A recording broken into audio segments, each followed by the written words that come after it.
Assalamualaikum warahmatullahi wabarakatuh. Alhamdulillah hamdan katsiran tayyiban mubarakan fihi kama yuhibbu rabbuna wa yarda. Asyhadu an la ilaha illallah wahdahu la syarika lah wa asyhadu anna Muhammadan abduhu wa rasuluh sallallahu alaihi wa alihi wa sahbihi wa sallama tasliman katsira. Amma ba'd. Allahumma la hawla wa la quwwata illa bika wa la yasira illa ma yassarta. Allahumma la sahla illa ma ja'altahu sahla wa anta taj'alul hazna idza syi'ta sahla. Ikhwani fillah, azzani Allahu wa iyyakum. Mengawali kajian kita di kesempatan yang berbahagia ini, tentu kita bersyukur kepada Allah tabaraka wa ta'ala. Alhamdulillah, di kesempatan malam hari ini kembali kita dimudahkan Allah untuk bisa meluangkan waktu duduk di majelis ilmu yang mulia ini. Tentu kita berharap semoga Allah jadikan pertemuan kita ini satu pertemuan yang kita semua mendapatkan limpahan rahmatnya, dan perpisahan usai pertemuan ini perpisahan yang kita semua mendapatkan ampunannya. Allahumma ij'al jam'ana hadha jam'an marhuma wa tafarruqana ba'dahu tafarruqan ma'suma. Ikhwani fillah, Al-Imam At-Tirmidzi di dalam kitab sunannya menyebutkan satu riwayat yang diterima dari Khalid ibn Abi Imran, bahwa Ibnu Imran berkata. Jadi pembawa hadis ini adalah Khalid ibn Abi Imran, di mana Ibnu Imran radhiyallahu anhu berkata, qallama kana Rasulullah sallallahu alaihi wasallam yaqumu min majlisin hatta yad'uwa bihaula'id da'wat li ashabihi. Sangat jarang Rasulullah sallallahu alaihi wasallam bangkit dan beranjak meninggalkan satu majlis setelah berkumpul dengan para sahabat, melainkan Rasulullah mendoakan untuk para sahabat itu kebaikan, kemaslahatan para sahabat. Jadi seringkali Rasulullah selesai dalam satu majlis, sebelum Rasulullah beranjak meninggalkan mereka, Rasulullah lebih dulu mendoakan untuk kebaikan, kemaslahatan para sahabat. Sepenting apa itu doa? Ikhwani fillah, Rasulullah mengatakan doa merupakan silahul mu'min, doa merupakan senjata orang yang beriman. Jadi doa menghadirkan kekuatan, yang lemah menjadi kuat, yang takut menjadi berani. Itulah doa.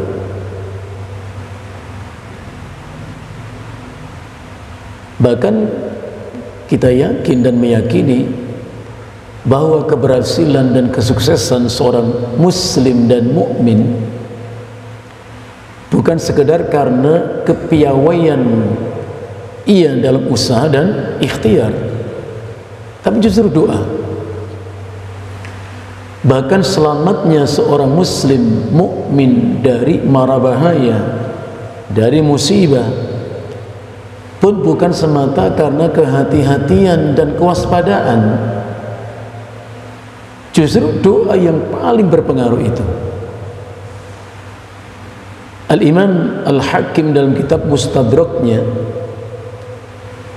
menyebutkan satu riwayat dari Aisyah radhiyallahu anha bahwa Rasulullah sallallahu alaihi wasallam bersabda, la yughni hadharun min qadarin. Itu ucapan Nabi. Artinya tidak akan berguna kehati-hatian kalau berhadapan dengan takdir. Tidak akan banyak berfaedah kewaspadaan kalau berhadapan dengan takdir.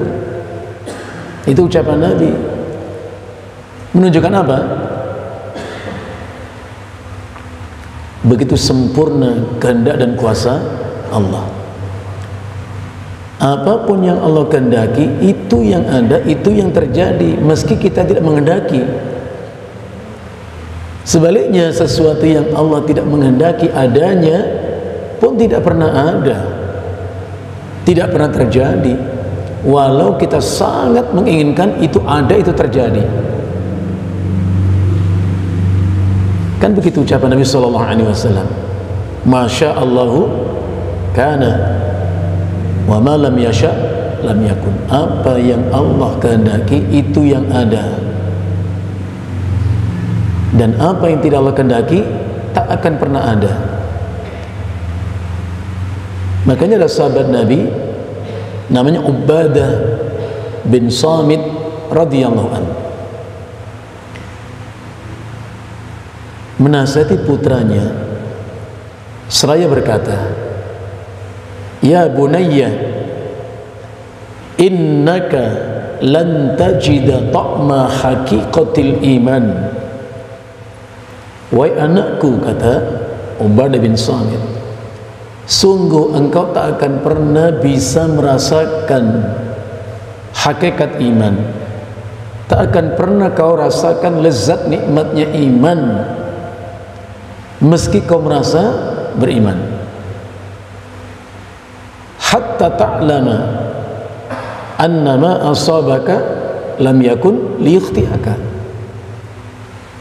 wa ma akhta'aka lam yakun liyusibaka.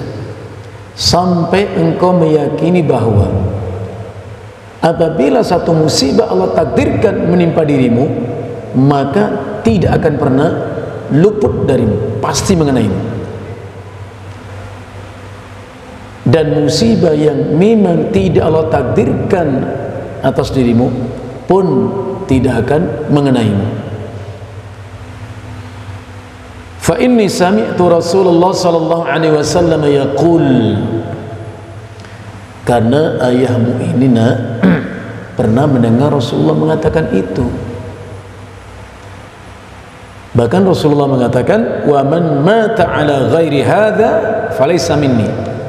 Siapa yang mati tidak dalam keyakinan seperti itu, maka bukan umatku. Masya Allah. Jadi sekedar hati-hati, waspada, tidak serta-merta orang akan selamat. Orang yang celaka, tertimpa musibah, bukan karena kurang hati-hati, bukan karena kurang waspada. Yang menarik kata Nabi berikutnya, wa inna du'a yanfa'u. Tapi sesungguhnya doalah yang bermanfaat. Masya Allah. Wa innal bala'a la yanzilu minas sama'i. Dan sungguh ada kalanya bala, musibah, bencana itu telah Allah turunkan dari langit ke bumi. Wa yatalaqahu du'a. Di waktu yang sama diangkat doa orang yang saleh dari bumi ke langit menghadap Allah. Maka bertemulah antara bala dan doa itu, antara langit dan bumi sampai hari kiamat. Saling dorong mendorong, tolak menolak, saling menahan. Dengan catatan, kata Ibnu Qayyim, apabila intensitas doa gitu sama kuatnya dengan bala. Tapi kalau doanya itu lemah, kena bala itu. Hanya saja Allah meringankan efek bala yang menimpa orang itu. Orang senang berdoa itu akan ringan akibatnya. Maka pantas Rasulullah asal beranjak meninggalkan majlis, Rasulullah mendoakan untuk sahabat. Ikhwani fillah, dalam hadis ini disebutkan di antara untaian doa Nabi sallallahu alaihi wasallam, yang pertama Rasulullah mengucapkan, Allahumma qsim lana min khasyatika ma takhulu bihi bainana wa baina ma'asika. Ini kalimat pertama. Ya Allah, anugerahkanlah untuk kami sifat takut kepadamu. Khasyatullah, takut kepada Allah. Ma takhulu bihi bainana wa baina ma'asika. Nah, jazakumullah. Yang sifat takut kepadamu itu ya Allah, yang akan menghalangi kami dari keinginan berbuat maksiat kepadamu. Artinya hanya orang takut kepada Allah yang terhalang berbuat maksiat. Tanpa takut kepada Allah, seseorang tidak terhalang untuk melakukan kemaksiatan apapun. Tapi perlu diingat, khasyatullah ini merupakan natijah. Sifat takut kepada Allah merupakan buah dari sifat yang mendahulunya. Apa itu? Muraqabatullah,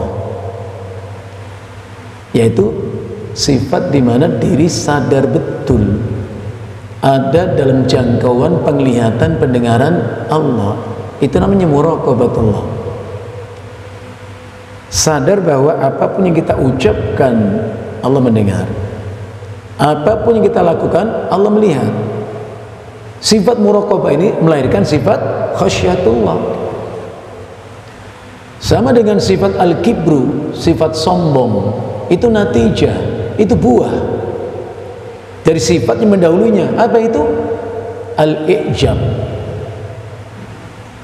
yaitu seseorang merasa kagum dengan dirinya sendiri.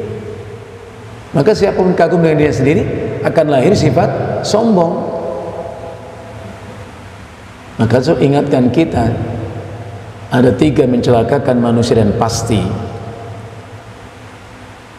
Nabi sebut dengan istilah apa? Thalathun muhlikatun, 3 yang mencelakakan. Pertama, hawan muttaba', hawa nafsu yang selalu diikuti, keinginan yang selalu diperturutkan. Makanya dari hadis lain Rasulullah mengatakan, wa ajmil ya'sa mimma fi aidin nas. Tahanlah dirimu dari keinginan untuk selalu memiliki apa yang orang lain miliki. Tahan. Nggak semua keinginan diperturutkan. Apalagi kita sadar terbatas kemampuan kita ya. Masya Allah. Maka kita suka mengatakan, sederhanakanlah keinginanmu, niscaya bahagia hidupmu. Ini yang pertama. Yang kedua, syukhun muta', sifat kikir yang ditaati, itu mencelakakan. Yang ketiga, i'jabur rajuli binafsihi, sifat kagum seseorang kepada dirinya sendiri, itu bahaya. Walaupun Allah memberikan untuk kita fadilah, keutamaan dibanding orang lain, tidak kemudian kita menempuh dada dengan penuh kekaguman. Siapa yang lebih baik dari saya, yang lebih dari saya? Nggak boleh. Antum tentu ingat bagaimana kisah yang Allah sebutkan dalam surat Al-Kahfi, seorang pemilik kebun, ya enggak? Itu ingat? Diberi Allah anugerah berupa 2 kebun yang begitu bagusnya kebun itu. Jannataini min a'nab, kebun anggur, lebat itu buahnya, ya, melimpah hasilnya. Di tepian kebun anggur itu pohon-pohon kurma, air mengalir dengan bagusnya. Muncul sifat kagum kepada dirinya sendiri. Dia mengatakan kepada saudaranya, kawannya yang tidak lebih beruntung dari dirinya. Apa dia mengatakan?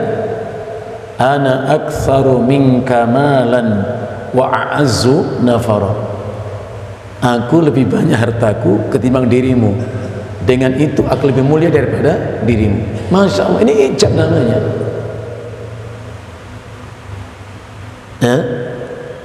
Bahkan ketika dia masuk ke dalam kebunnya itu dengan penuh kezaliman pada dirinya sendiri, dia mengatakan, aku yakin kebun ini akan selalu indah selama-lamanya, akan menghadirkan keuntungan yang berlipat ganda bagiku, dan aku yakin kiamat tidak akan pernah ada. Andai pun ada juga, aku nanti diberi Allah lebih baik dari apa yang aku miliki hari ini. Ini magrur, tertipu orang seperti ini. Melihat sikap sahabatnya itu, sahabat yang sering mengatakan, menasihatinya, wa qala lahu sahibuhu wa huwa yuhawiruhu, akafarta billadhi khalaqaka min turabin thumma min nutfatin thumma sawwaka rajula. Mengapa kamu kufur kepada Allah yang menciptamu dari tanah, lantas dari nutfah, kemudian menjadikan dirimu lelaki yang sempurna? Sedang aku meyakini Allah adalah Rabb dan tidak pernah berbuat syirik kepada Allah. Apa nasihat laki-laki kepadanya? Walaula iddakhalta jannataka, mengapa ketika kau masuk ke dalam kebunmu itu kau tidak mengatakan, coba kau katakan, Masya Allah, la quwata illa billah. Sadar akan nikmat Allah, bukan tertipu oleh itu semua. Nah, sama dengan kita, kalau bapak ngelihat punya kendaraan yang bagus, rumah yang megah, jangan tepuk dada, ucapkan apa? Masya Allah, la quwata illa billah.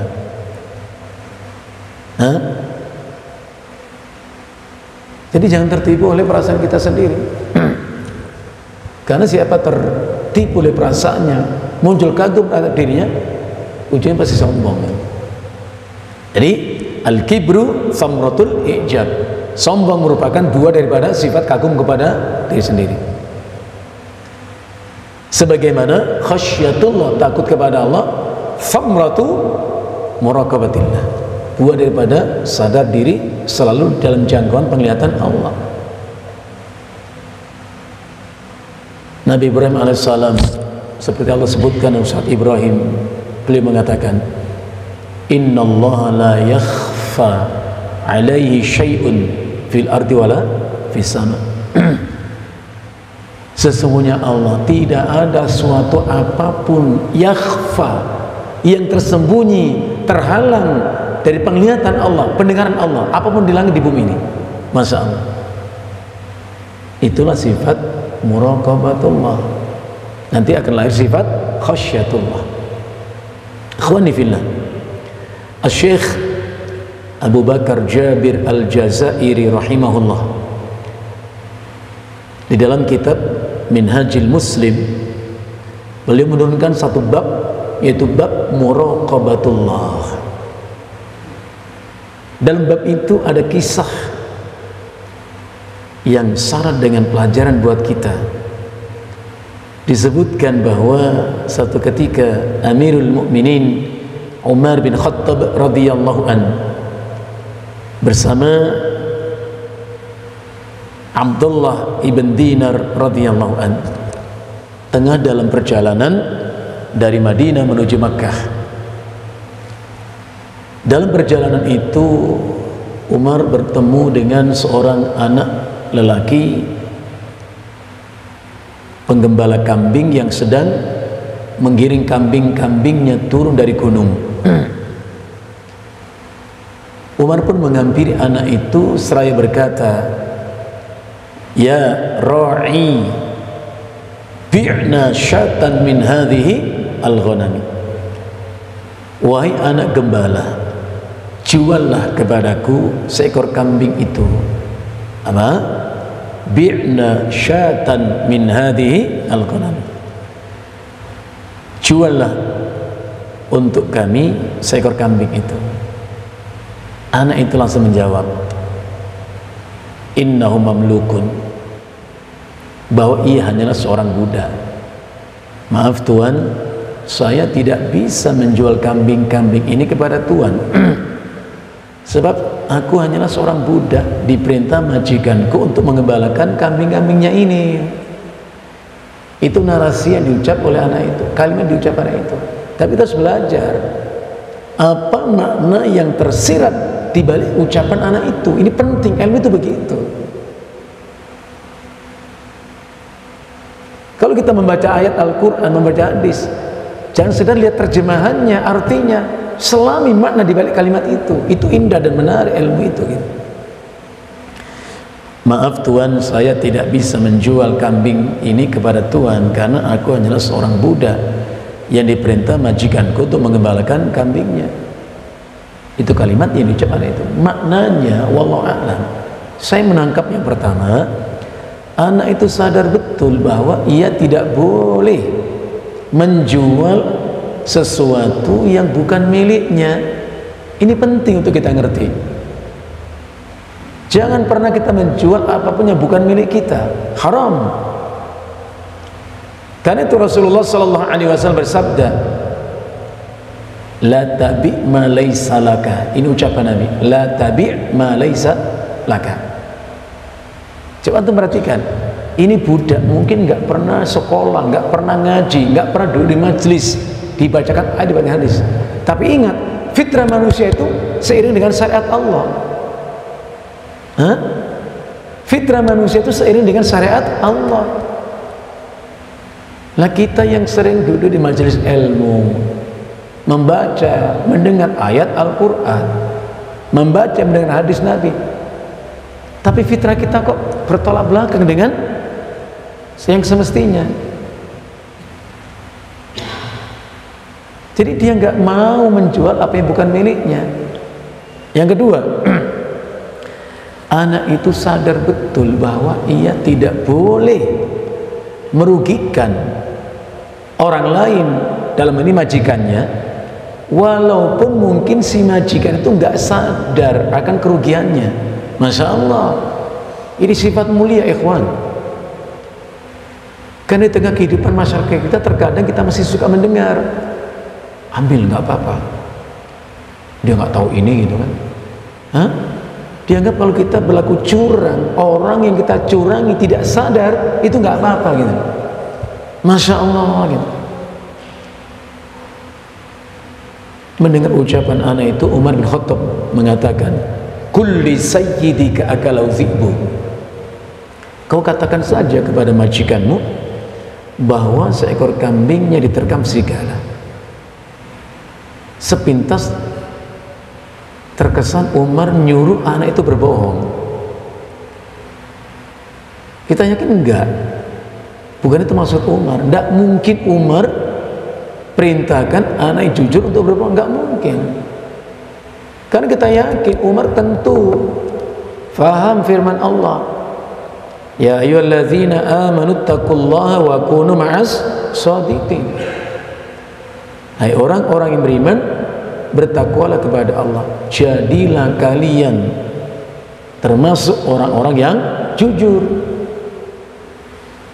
Dan kita juga yakin Umar pasti pernah mendengar ucapan Nabi sallallahu alaihi wasallam, alaikum bisidqi, adalah kalian jujur, fa inna sidqa yahdi ilal bir, karena kejujuran akan membawamu, mengantarkanmu kepada kebaikan. Wa innal birra yahdi ilal jannah, dan kebaikan mengantarkanmu ke surga. Jadi alurnya begitu, jujur, baik, surga. Itu ucapan Nabi. Jangan dibantah dengan perasaan kita, saya bohongkan demi kebaikan. Berhentilah dari karakter seperti itu. Jangan pernah berpikir seperti itu.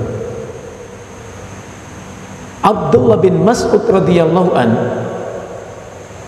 orang yang dididik langsung oleh Rasulullah, bermujalasah dengan Rasulullah, banyak mendengar unta yang tutur kata Rasulullah, terbentuk karakter Al-Quran dan Sunnah. Abdullah mengatakan apa?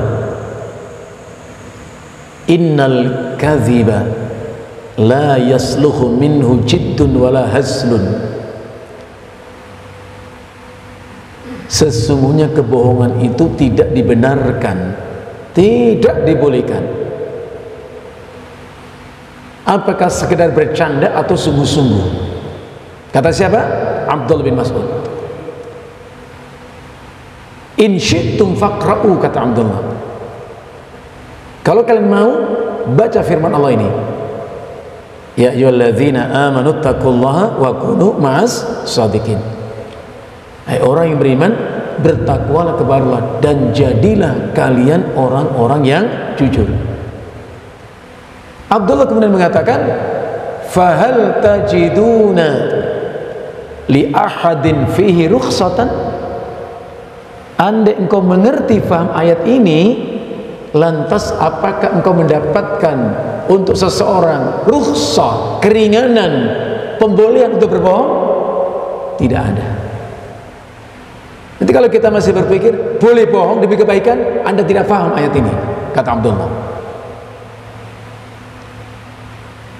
Lebih dari itu, Nabi kita sallallahu alaihi wasallam pun bersabda. Apa Rasulullah mengatakan? Ana za'imun bi baitin fi rabadhil jannati liman tarakal mira'a wa in kana muhiqqan. Saya, kata Nabi, akan mengantarkan seseorang untuk menempati istana miliknya di tepi surga. Masya Allah, diantri Nabi nanti orang itu untuk menempati istananya di tepi surga. Siapa orang itu? Rasulullah mengatakan, liman tarakal mira'a wa in kana muhiqqan, yaitu orang yang meninggalkan perdebatan, berbantah-bantahan, walaupun dia bisa menjelaskan benarnya pendapat dia punya hujjah, punya dalil menguatkan pendapatnya, tapi enggak tertarik untuk perdebatan yang ujungnya menimbulkan apa? Perseteruan, sakit hati, dengki. Jangan. Maka Allah mengatakan, fadzakir in naf'ati dzikra. Beri nasihat. Kapan? Selama nasihat itu bermanfaat. Orang dinasihati, dia mendebat, berarti nggak berguna manfaat bagi orang itu. Hah? Berarti nggak ada gunanya. Malah kita yang terpancing amarah. Hah? Udah dinasihati baik-baik, gak terima, maunya apa? Nah, berarti sudah masalah kita. Maka tinggalkan perdebatan. Orang mau dengar mengikuti nasihat kita, syukur, juga nggak ada masalah. Yang kedua, wa bi baitin fi wasatil jannati, dan aku akan mengantarkan seseorang untuk menempati istana miliknya di tengah-tengah surga. Itu hadis. Ada orang nanti diantarkan oleh Nabi, dibimbing Nabi untuk menempati istana miliknya di tengah-tengah surga. Siapa orang itu? Ini kita harus dengar telinga kita, ngerti hati kita, supaya nggak salah sikap dalam hidup ini. Siapa orang itu yang akan diantarkan Nabi ke tengah-tengah surga, ada istana miliknya? Rasulullah mengatakan, liman tarakal kadhiba wa in kana mazihan. Masya Allah, beruntung tidak kalau kita mendengar ucapan Nabi? Beruntung, yaitu orang yang meninggalkan kebohongan walaupun sekedar bercanda. Masya Allah. Ya, kalau kita masih berpikir boleh bohong asal nggak sungguh-sungguh, boleh bohong asal, Masya Allah.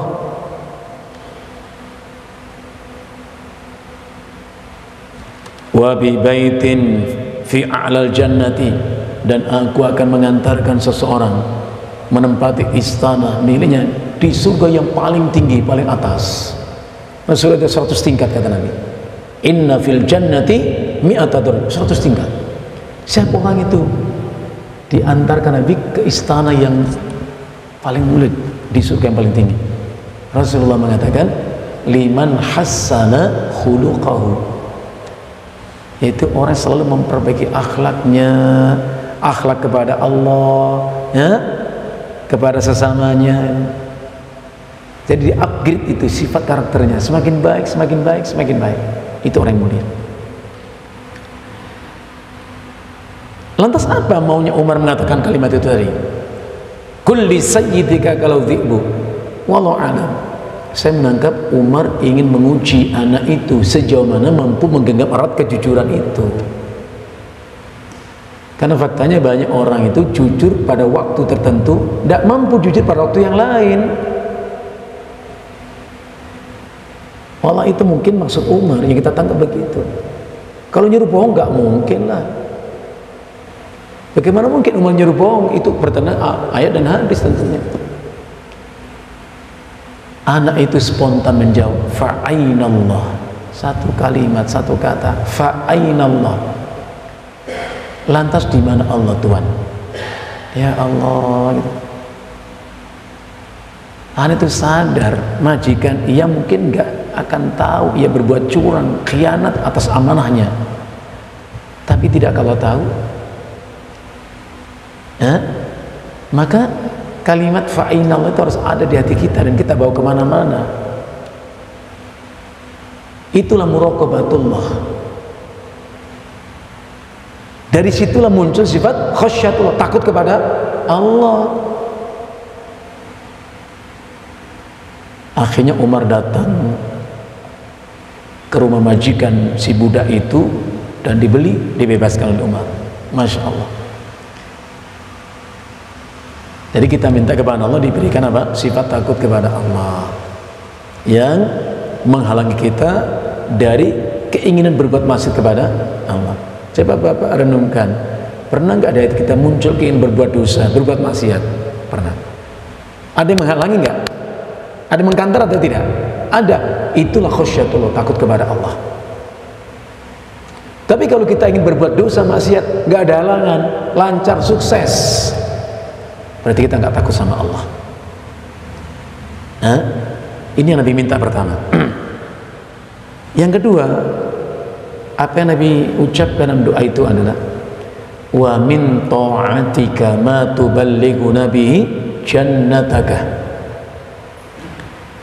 dan anugerahkanlah untuk kami ya Allah sifat taat kepadamu, yang sifat taat itulah akan mengantarkan kami ke surgamu. Masya Allah. Sifat taat kepada Allah itu mengantarkan kita ke surga Allah. Lagi-lagi saya katakan, taat itu juga natijah hasil dari sebuah proses. Nggak mungkin kita mencapai tingkatan taat kalau nggak tahu prosesnya. Apa proses mencapai tingkatan taat itu? Yang pertama, kita harus senang mendengar kalam Allah atau membaca kalam Allah, Al-Quran. Yang kedua, kita harus bisa memahami apa yang kita baca, kita dengar itu, bukan sekedar membaca. Subhanallah, Abdullah bin Mas'ud radhiyallahu anhu mengatakan, unzilal Qur'anu liyu'mala bih fattakhadhan nasu tilawatahu amalan. Al-Quran itu diturunkan untuk diamalkan, namun banyak manusia di antara umat ini yang merasa dan menganggap bahwa sekedar membacanya itulah mengamalkannya. Salah seperti itu. Al-Quran, kata Abdullah, diturunkan untuk diamalkan, namun banyak kaum muslimin merasa menganggap sekedar membacanya itulah mengamalkannya. Kalau kita sakit, entah batuk, entah pilek, entah sakit perut atau apa itu, beli obat berupa sirup, tentu kita bacalah, ya, kita baca kandungannya apa, indikasinya bagaimana, ya. berapa kali minumnya, ada aturan itu, dosisnya itu. Pertanyaannya, apakah sekedar membaca yang ada dalam kemasan botol ini lantas sembuh sakit kita? Kita paham? Tentu tidak. Al-Quran itu diamalkan dan membacanya wasilah untuk memahaminya. Maka Imam Ibnu Qudamah Al-Maqdisi rahimahullah mengatakan, fal qira'atu hiya wasilatun lit tadabbur. Membaca itu sarana untuk memahaminya. Jangan berhenti pada tingkatan membaca. Ingat ikhwan, ayat Allah itu dua, ya, ayat Qur'aniyah, yang kedua apa? Kauniyah. Ayat Qur'an ini bisa kita baca, kita lihat hurufnya, ayatnya, kita lantunkan dengan lisan kita, membaca ayat Qur'aniyah. Yang kedua, membaca, melihat, mencermati ayat kauniyah. Nah, kalau ayat Qur'an saya nggak paham, apalagi ayat kauniyah, ya. Jadi Allah perintahkan itu memahaminya. Coba antum tengok surat Muhammad ayat yang ke-24. Allah Subhanahu wa taala berfirman, afala yatadabbarunal Qur'an.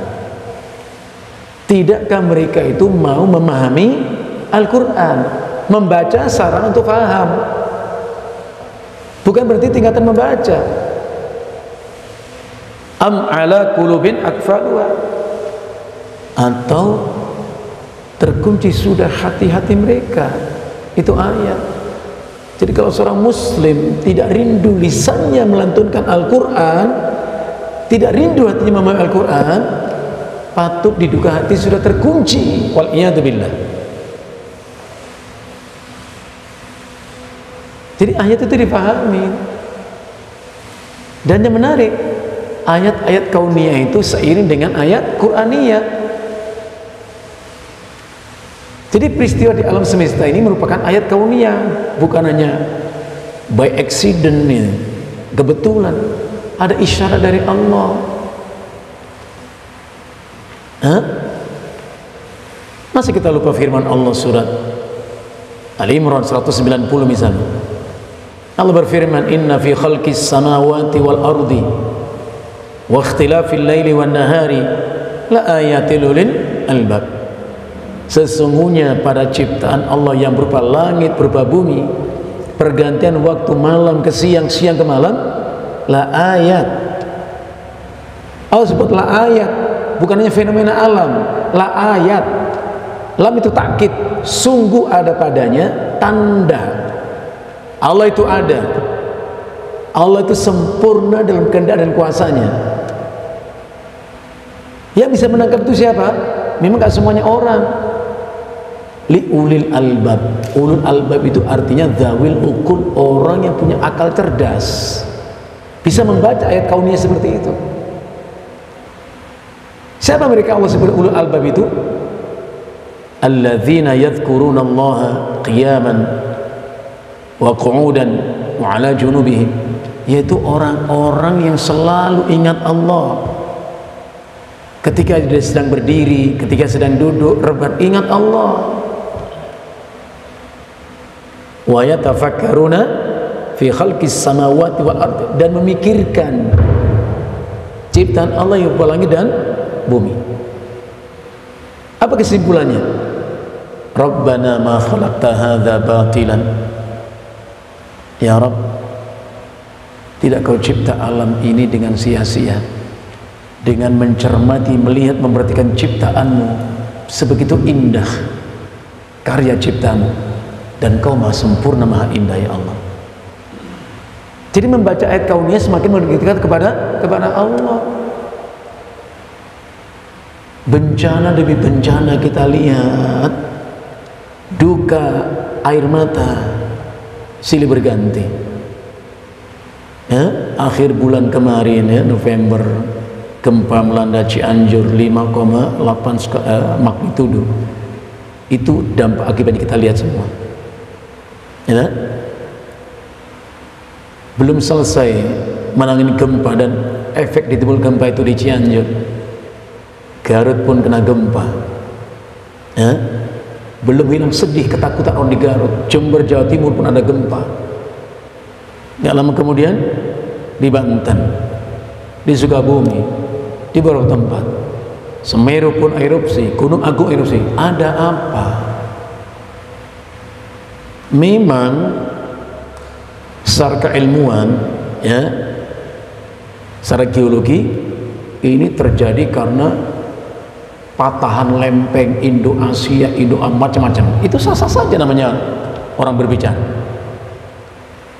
Pertanyaan, siapa yang membuat itu patah? Siapa matahin? Alam itu ciptaan, bukan pencipta. Kalau kita yakin ada hukum alam, bukan alam mencipta hukum untuknya. Alam itu ciptaan, bukan mencipta dirinya. Kalau di alam ada hukum, bukan ia membuat hukum untuk dirinya. Orang sebut nature of law, hukum alam. Bukan alam membuat hukum untuk dirinya. Tumbukan lempeng, siapa yang nyuruh lempeng itu tumbuh-tumbuhan begitu siapa?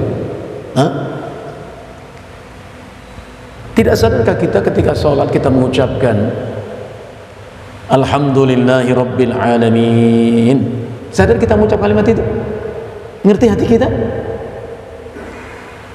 Itu pengakuan kita, ikrar kita, betapa Allah itu mulia dan pantas hak untuk dipuji. Maka kita mengucap Alhamdulillah, segala puji bagi Allah. Memuji itu artinya menyebut kebaikan, mengakui kesempurnaan. Saya ulang lagi, memuji itu artinya menyebutkan kebaikan dan mengakui kesempurnaan. Pemilik mutlak semua kebaikan, kesempurnaan hanyalah Allah. Maka kita memuji Allah. Siapa dia? Rabbil Alamin. Saya suka menjelaskan, Rabbun itu artinya Khaliqun yang mencipta. Yang kedua, Malikun yang memiliki apa yang dia cipta itu. Yang ketiga, wa mudabbiru syu'uniha, yang mengatur semua ciptaannya. Jadi semua alam, alamul malaki, alam malaikat, alamul jinni, alam bangsa jin, alamul insi, alam manusia, alamul hayawanat, ya, alam binatang, alamun nabatat, tumbuh-tumbuhan. Subhanallah, Allah mengatakan dalam Al-Quran, falikul habbi wan nawa. Allah dialah yang membelah biji. Kalau bapak taruh kacang, biji kacang, kedelai atau apa, taruh, kasih air, nanti pecah itu. Siapa yang memecah itu? Hingga tumbuh tunas darinya. Hukum alam. Bapak lihat depan rumah, pohon apa saja, pohon mangga, di dahan itu kok muncul tunas. Siapa yang memunculkan tunas itu? Seorang muslim membaca ayat, ada di Al-Quran itu penjelasannya. Allah mengatakan falikul habbi wan nawa, Allah yang membelah biji dan menumbuhkan tunas. La ilaha illallah. Itu ayat kauniyah.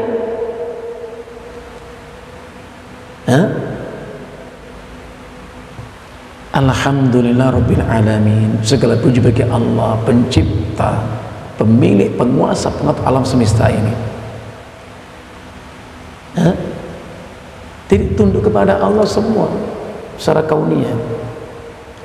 Ada pengamat mengatakan, namanya, dengarkan, kita dengar, ada pengamat mengatakan memang di Cianjur itu daerah rawan gempa karena dilintasi oleh lempeng itu tadi. Suatu ketika patah pasti bermasalah, sehingga perlu dipikirkan ke depan sebaiknya memang dibuat desain bangunan di Cianjur itu yang tahan apa? Gempa. Ya boleh aja ngomong begitu kan, masukan. Mungkin rumahnya itu pakai sistem hidrolik gitu, jadi bisa membuat mentul gitu. Nggak apa-apa. Cuman mampu nggak membangun rumah dengan desain seperti itu?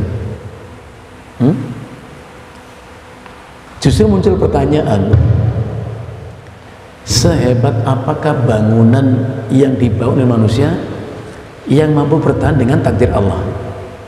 Selama ini bencana di mana di muka bumi ini ya antara berapa sekali itu? Maksimal itu 9, 8, sekian magnitudonya itu. Kekuatan gempa itu loh, di bawah 10. Apa kita nggak berpikir mungkin atau tidak mungkin bila Allah menghendaki gempa itu di atas itu 15 bahkan 50 magnitudo, mungkin atau tidak? Sangat mungkin. Maka Allah ingatkan kita, coba tengok surat Al-Hajj. Kita harus belajar interaksi dengan Al-Quran. Surat Al-Hajj, Allah berfirman, ya ayyuhan nasu taqu rabbakum, hai manusia, bertakwalah kepada Allah rabbakum, yang mencipta kalian, pemilik penguasa kalian, pengatur semua urusan kalian. Kita disuruh Allah bertakwa kepadanya. Apa kalimat berikutnya? Inna zalzalatas sa'ati syai'un azim. Zalzal itu gempa, guncang. Sesungguhnya guncangan datangnya di kiamat itu perkara yang sangat dahsyat. Sedahsyat apa? Allah memberi gambaran.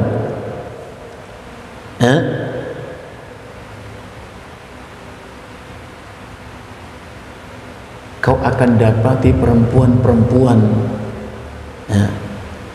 yang tengah menyusui anaknya, ia pun lalai akan anak tengah disusuinya. Kau akan dapati perempuan yang mengandung janin akan berguguran janin itu dari rahimnya. Dan kau dapati manusia mabuk padahal mereka tidak mabuk, tapi adab Allah sangat keras. Makanya Rasulullah mengatakan seburuk-buruk manusia adalah manusia yang masih hidup ketika kiamat itu datang, kehancuran alam semesta ini. Tapi namanya pengamat kan memang harus mengamati, mencermati dan memberikan apa? Solusi. Urusan mungkin atau tidak kan kemudian menyusulnya.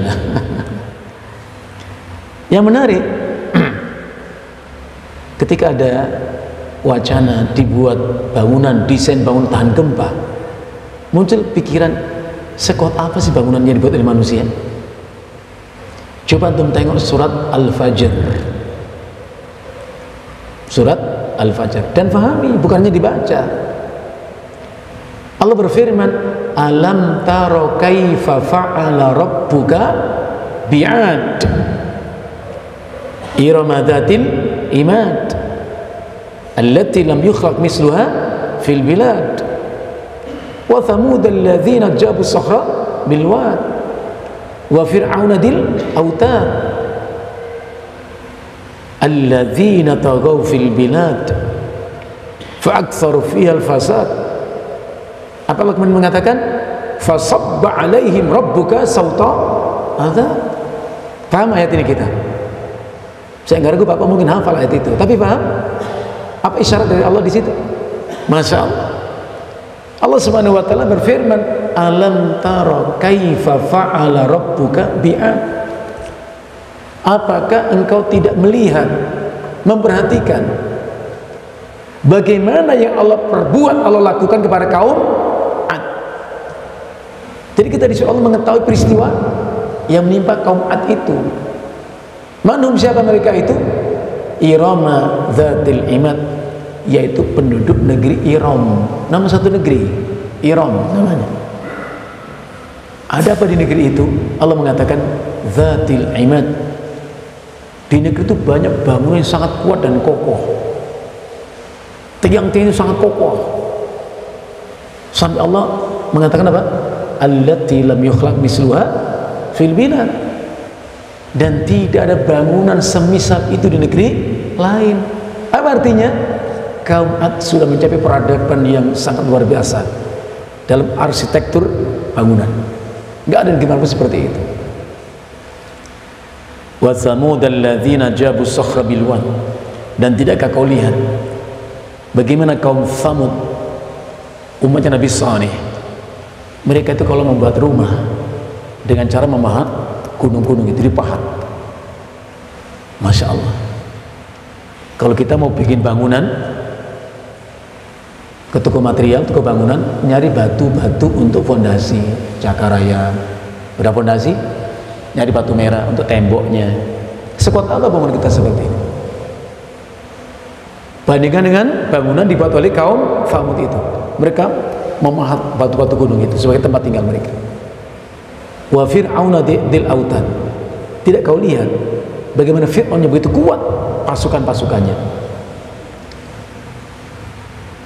Alladzina taghaw fil bilad.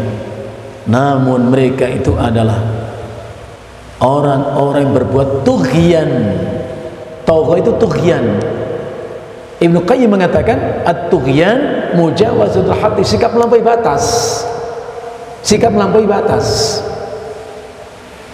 Fa aktsaru fiha al-fasad, dan mereka banyak menimbulkan kerusakan di negeri itu. Al-Imam Ibnu Qayyim mengatakan, kalau kita membaca ayat atau hadis ketemu kata fasad atau ifsad, ya, yang artinya kerusakan, konotasi kerusakan di situ adalah maksiat. Makna kata fasad di situ, rusak di situ adalah berbuat maksiat, bukan sekedar merusak lingkungan ekosistem. Maksiat.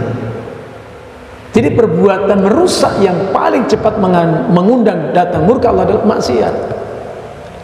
Karena itu Al-Imam Abul Aliyah rahimahullah ta'ala Al-Imam Abul Aliyah rahimahullah ta'ala mengatakan, man asallaha fil ardi faqad afsada fiha fa inna salahal ardi bi ta'atillah. Barang siapa yang berbuat maksiat di bumi Allah ini, maka berbuat kerusakan di bumi ini, karena kebaikan hidup di bumi hanya dengan taat kepada Allah. Ini ucapan ulama. Saya berpikir, dari mana ucapan itu ya? Ternyata benar ada isyarat ayat. Allah berfirman, walau anna ahlal qura amanu wattaqau. Itu firman Allah. Kalau sekiranya penduduk negeri itu beriman, bertakwa, sebenar-benar iman dan takwa, apa janji Allah? La fatahna alaihim barakati minas sama, akan kami bukakan untuk penduduk negeri itu pintu-pintu berkah dari langit, dari bumi. Yang turun dari langit keberkahan, kebaikan, kemaslahatan. Yang keluar dari bumi kebaikan, kemaslahatan. Itu janji Allah. Kapan? Kalau kita beriman, bertakwa kepada Allah. Walakin kadzabu, kata Allah. Namun penduduk negeri itu justru mendustakan ayat-ayat kami, memadamkan cahaya syariat kami, membenci orang-orang mengajak kepada kami. Masya Allah. Apa akibatnya? Bukan tanpa akibat.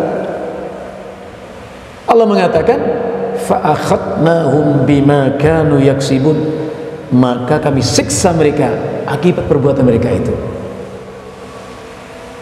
Jadi pesan Nabi kedua ini bahwa pastikan kita taat kepada Allah dan Rasulnya. Karena Rasulullah pernah berkata, kullu ummati yadkhuluna jannah. Ini harapan, keinginan Nabi, setiap umatku akan masuk surga, illa man aba, kecuali orang yang memang tidak ingin masuk surga. Ucapan Nabi membuat sahabat bertanya-tanya, wa man ya'ba ya Rasulullah, siapa orang yang tidak ingin masuk surga ya Rasulullah? Maka Rasulullah menjawab, man ata'ani dakhalal jannah, siapa yang taat kepadaku dia akan masuk surga. Wa man asani faqad aba, siapa yang durhaka kepadaku dia yang tidak ingin masuk surga. Apa pesan di sini? Pastikan saya, bapak-bapak sekalian, pastikan kita sedang dalam ketaatan kepada Allah. Ucapan kita cerminan taat kepada Allah, perbuatan kita, perilaku kita cermin taat kepada Allah. Yang terakhir, walaupun ada beberapa kalimat, maksud saya doa Nabi untuk doa tadi yang ketiga. Insya Allah kita lanjut pada kesempatan berikutnya. Indah doa Nabi itu. Yang ketiga doa Nabi adalah wa minal yaqini ma tuhawwinu bihi alaina masaibat dunya. Ya Allah, anugerahkan untuk kami suatu keyakinan yang meringankan kami dalam menghadapi musibah demi musibah dalam kehidupan ini. Ringan musibah ini. Dalam hadis yang dikeluarkan oleh Imam Abu Dawud dalam kitab sunannya, satu hadis yang diterima dari Ibrahim bin Mahdi As-Sulmi radhiyallahu anhu. Jadi membawa hadis ini ada Ibrahim bin Mahdi As-Sulmi radhiyallahu anhu. Dia berkata, Rasulullah sallallahu alaihi wasallam bersabda, "Innal 'abda idza sabaqat lahu minallahi manzilatun lam yablugha bi 'amalihi." Masya Allah. Kata Nabi, sesungguhnya apabila seorang hamba Allah telah Allah tetapkan untuknya tempat mulia di sisinya, itu surga. Anda ingat? Ada hamba Allah, Allah takdirkan masuk surga, tempat mulia di sisi Allah. Yang menarik untuk kita renungkan adalah kata Nabi, lam yablugha bi amalihi, namun amalan orang itu belum cukup untuk mengantarkannya ke surga. Kalau takdir kita masuk surga, antum yakin cukup amalan kita? Yakin cukup? Hadis pelajaran buat kita. Orang Allah takdirkan masuk surga, hanya amal-amalnya belum cukup mengantarkan dia ke surga. Apa yang terjadi? Rasulullah mengatakan, fabtalahu Allahu fi jasadihi wa fi malihi wa fi waladihi, maka Allah pun kemudian memberikan bala musibah yang menimpa dirinya, mungkin penyakit, menimpa hartanya, berkurang harta, bangkrut usahanya, au fi waladihi, atau musibah itu menimpa anak-anaknya, sakit, anak itu meninggal, masya Allah, sedih. Yang menarik, Rasulullah kemudian mengatakan, fasabbarahu ala dhalik, dan Allah memberi orang itu kesabaran untuk melewati musibah, dia sabar. Hatta yublighahu Allah al-manzilata allati sabaq lahu min Allah, sampai akhirnya dengan sabarnya orang itu menghadapi musibah, Allah antarkan ke tempat yang mulia untuknya, itu surga. Jadi kita belajar, jangan minta kepada Allah untuk tidak diuji, apapun ujian itu. Jangankan minta gak diuji, minta diringankan pun gak usah. Apa yang harus kita minta? Kesabaran, kemampuan untuk melewati ujian demi ujian itu. Kenapa? Karena Allah Maha tahu seberapa berat dan besar ujian untuk masing-masing kita. Allah tahu. Kalau musibah yang Allah tadi itu adalah cara Allah untuk menambah amal kita yang kurang, pantaskah kita mengeluh dan menjerit atas musibah itu? Syekhul Islam Ibnu Taimiyah mengatakan,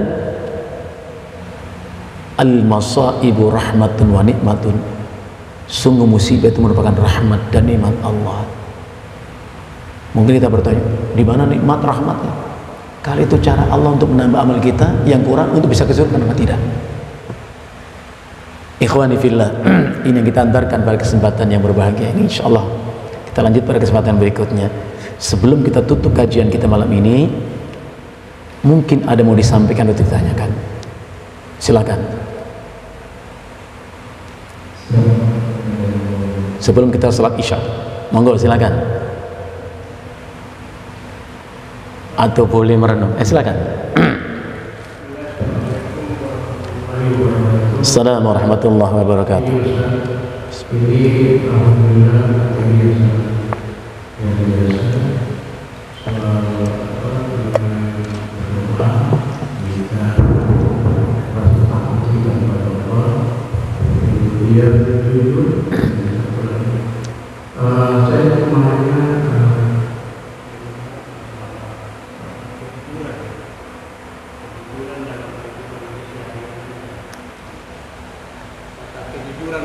nah, ya. Kalau peristiwa yang terjadi antara umat budak tadi ya, dengan kepala tadi, itu kan pertemuan antara kedua orang yang beriman. Ya, saya masih nampak yang melihat bahwa ini mungkin. Tapi yang setiap hari kita lihat keseharian itu, kita sulit ketemu orang yang sama kayak ini. Nah, gimana? Karena luar biasa data yang ini, bahkan kalau bisa terrealisasi di antara umat Islam aja udah luar biasa kekuatan yang sangat besar. nah, Tapi yang kita lihat kenyataan itu sulit untuk kita terangkan. nah. Apa lewat TPN kita, apa lewat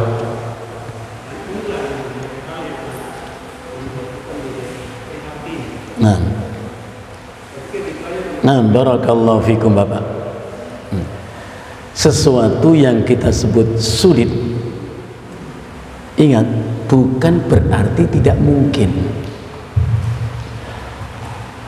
Sulit berarti kita butuh mujahadah, butuh usaha yang maksimal. Makanya kita ngaji begini itu ingin mengetahui track yang benar seperti apa dalam hidup ini. Ya memang kita jauh daripada karakter para ulama salafus saleh, para sahabat jauh.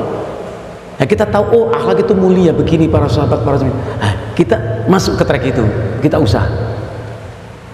Ya. Makanya kita harus banyak belajar gimana kehidupan para sahabat, kedermawanannya, pemaafnya, kejujurannya. Sampai ada ulama mengatakan begini Bapak, alaika bisidqi, kamu harus jujur. Haitsu tara annahu yadhurruka fa innahu yanfa'uka. Walaupun kejujuranmu saat itu seolah akan merugikan kamu, bahkan mencelakakanmu, tapi sesungguhnya menguntungkan dan menyelamatkanmu. Sebaliknya, wajtani bil kadhiba, jangan sekali-kali berbohong. Haitsu tara annahu yanfa'uka, walaupun kebohongan saat itu kelihatannya menguntungkanmu, menyelamatkanmu, fa innahu yadurruka, tapi sungguh akan merugikan, mencelakakanmu. Bapak bisa membayangkan orang kita bohongi Pak, kita bohongi, sukses ya, sukses gitu, senang kita, gua bohongi lagi. Suatu ketika dia tahu kalau kita bohong, apa orang itu lakukan kepada kita? Kecewa atau tidak? Marah dia kepada kita? Pasti marah. Atau kita balik, orang bohong sama kita, awalnya kita nggak tahu, kemudian kita tahu, kita ridho, kita rela? Nggak bisa. Pesannya jangan takut menjadi orang yang jujur, jangan coba-coba berbohong. Karena Rasulullah mengatakan, iyyakum wal kidzba, jangan bohong. Fa innal kadziba yahdi ilal fujuri, bohongmu itu menyeret kamu kepada kejahatan. Wa innal fujura yahdi ilan nar, kejahatan menyeret kamu ke neraka. Jadi alurnya begini, bohong, jahat, neraka, jujur, baik, itu ucapan Nabi. Jadi kalau saya Bapak berani berbohong sekali saja, berarti kita sudah membuka pintu kejahatan. Masya Allah.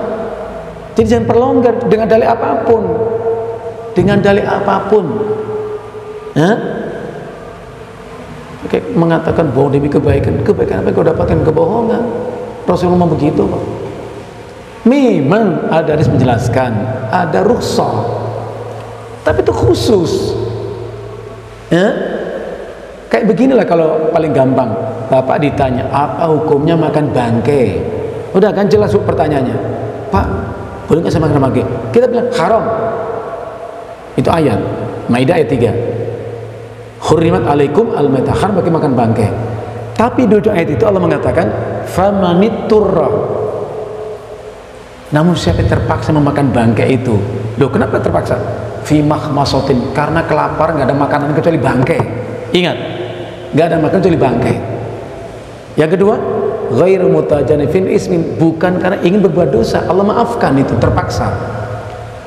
Ada orang nyari orang, kita tahu orang ngumpet di belakang mimbar, Pak, tahu ini nggak? Ya, kenapa? Mau saya bunuh dia. Nah, kita boleh ngomong saya nggak tahu. Pertanyaan kita, kapan kita ketemu kasus seperti ini? Kapan? Jadi jangan dibuka pintu darurat itu. Pesawat ada pintu darurat, nggak pernah dibuka, Pak, kecuali kalau terjadi kecelakaan. Jadi kaidah umum pakai yang umum, khusus. Nggak boleh kita mengatakan boleh makan bangkai asal terpaksa. Nggak boleh ngomong begitu. Itu ada darurat, kedaruratan, sehingga ada kaidah mengatakan adz-dzaruratu tubihu al-mahdzurat. Kedaruratan itu membolehkan apa yang semula dilarang. Itu betul, itu kaidah. Pertanyaan kita sedang darurat atau tidak? Dulu suka ribut orang itu, sholat pakai masker, sholat dijarangkan, itu mana ada dalilnya?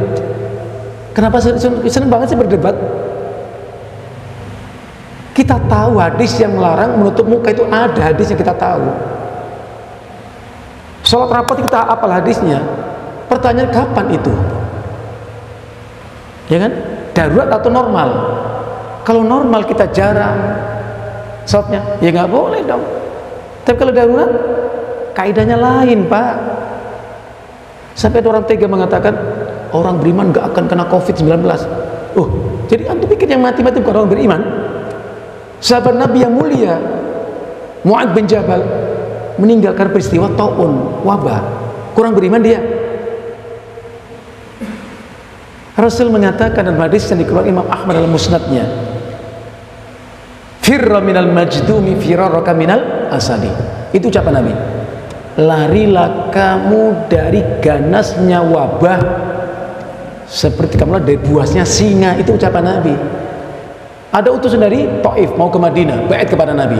Nabi dengar Taif ada wabah, ditahan itu utusan di luar kota Madinah, pulang ke Taif lagi. Itu hadis. Jadi kaidah yang normal jangan dipakai kaidah yang darurat. Itu beda, Pak. Boleh bohong demi nyenengin istri. Jadi istri Bapak hanya senang kalau dibohongi ya. Kalau istri kita senang kalau kita jujur, kenapa tidak? Kenapa harus berbohong? Jadi jangan